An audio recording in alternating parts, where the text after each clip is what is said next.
If somebody around you is driving like an idiot, don't drop to their standard. Maintain your high standard of driving. It could save somebody's life.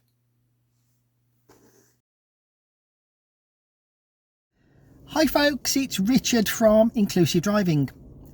Whenever a collision occurs, there are usually two brains involved, unless of course I'm crashing into a brick wall or a bus stop.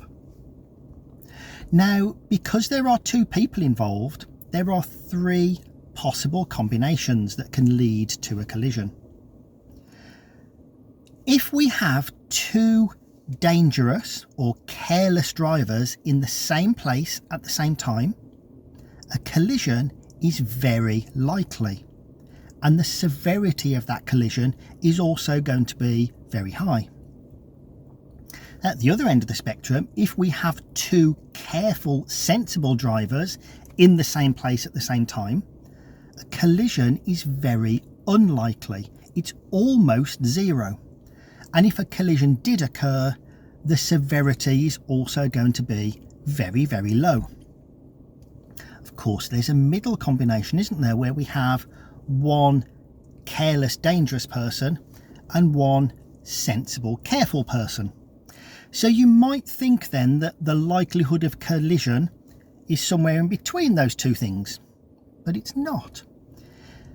If there is one sensible person in that location with a careless person also in that location, the likelihood of a collision is still very, very low.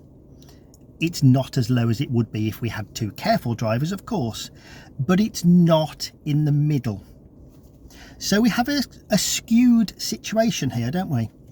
Where if we have two careless people, the risk is significantly higher than if we had one or two careful people.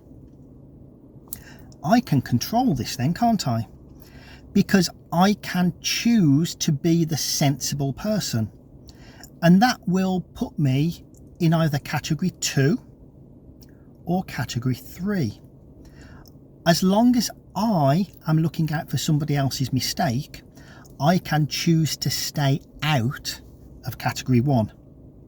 And so my actions, despite another driver being careless, can reduce the likelihood and severity of a collision to almost zero. Well, that's all for now, and we'll see you on another video very soon.